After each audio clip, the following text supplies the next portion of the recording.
નમસ્કાર ખેડૂત મિત્રો, હું યશ ડોબરિયા પ્રાઇમ એગ્રી કેરમાંથી ગોંડલ. ખેડૂત ચૂકી તો જગત ચૂકી, આવો જ વિચાર ધરાવતી સેન્ટ્રોપ કંપનીમાંથી આપણી સાથે આજ ઉપસ્થિત છે નિખિલભાઈ ભુવા. અને સેન્ટ્રોપ કંપની આજ આપણા ખેડૂતો માટે લઈને આવી છે ઓર્ગેનિક ખાતર. તો ઓર્ગેનિક ખાતરમાં કેવા કેવા તત્વો આવે છે એના વિશે આજ જાણશું. એના કયા પાકમાં એનો ઉપયોગ થાય અને કેવી રીતના એનો ડોઝ છે એ બધું આપણે આજ નિખિલભાઈ પાસેથી જાણશું. નિખિલભાઈ કેમ છો? મજામાં? મજામાં. તો આજ મારા ખેડૂત મિત્રોને તમારા કંપનીનું આજે તમે ઓર્ગેનિક ખાતર લઈને આવ્યા છો. આમ તો નવું તો નથી જ, આપણે ગયા વર્ષે એનો ઘણો ઉપયોગ કર્યો છે, પણ ઘણા ખેડૂત મિત્રો અજાણ છે. તો એ ખેડૂત મિત્રોને પહેલાં તો તમે એ જણાવો કે આ આપણે ખાતરની અંદર કેવા કેવા તત્વો આવે છે. નમસ્કાર ખેડૂત મિત્રો, મારું નામ છે નિખિલ ભુવા અને સેન્ટ્રોપ એગ્રો ઇન્ડસ્ટ્રીઝ વતી હું આપ સર્વનું હાર્દિક સ્વાગત કરું છું. હવે યશભાઈએ કીધું એમ સેન્ટ્રોપ કંપનીનું આ ખાતર એટલે કે બ્લેક પર્લમાં આવતા તત્વોની વાત કરીએ તો NPK એટલે કે નાઇટ્રોજન, ફોસ્ફરસ અને પોટાશ તથા ઓર્ગેનિક મેટર, એમિનો એસિડ અને હ્યુમિક એસિડ નામના તત્વો આમાં આવેલા છે. હવે એ તત્વોના ઉપયોગની વાત કરીએ તો નાઇટ્રોજન એટલે કે છોડની વૃદ્ધિ માટે ઉપયોગી આવે છે.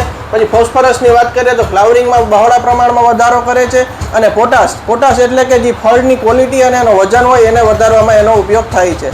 પછી વાત કરીએ હ્યુમિક એસિડ જો કે એ કામ કરે છે કે મૂળિયા ચોખ્ખા કરે છે અને ચોખ્ખા કરેલા મૂળમાંથી વધારે પ્રમાણમાં છોડ તત્વો એબ્ઝોર્બ કરી શકે છે. અને પછી વાત કરીએ એમિનો એસિડ, તો કે એમિનો એસિડનું કામ એ છે કે ફૂલની અવસ્થામાંથી જ્યારે ફળમાંથી રૂપાંતર થતું હોય ત્યારે એનો બહોળા પ્રમાણમાં વધારો કરે છે.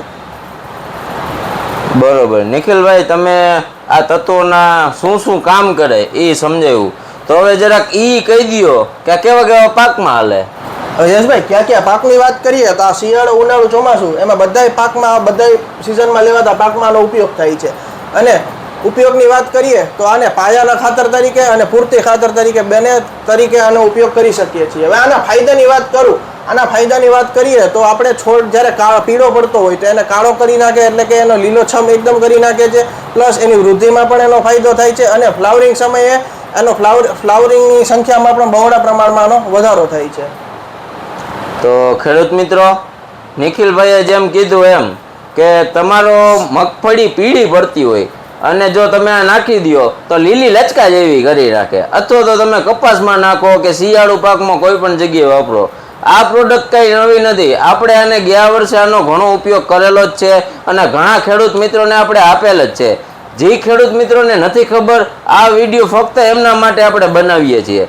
તો ખેડૂત મિત્રો, તમે બધામાં ન નાખો તો કાંઈ નહીં, પણ આ 4 કિલોની બહેણી છે, 4 વીઘામાં થાય છે. તમે બધામાં ન નાખો તો કાંઈ નહીં, પણ અવશ્ય એક બહેણી એકવાર ઉપયોગ કરો, જેથી કરીને મારી ચેલેન્જ છે કે તમે બીજી વાર તો આ બહેણી લઈ જ જાશો. તો આજ માટે આટલું જ. ફરી પાછા નવા વિડીયોમાં કંઈક તમારા માટે નવું લઈને આવશું. અસ્તુ.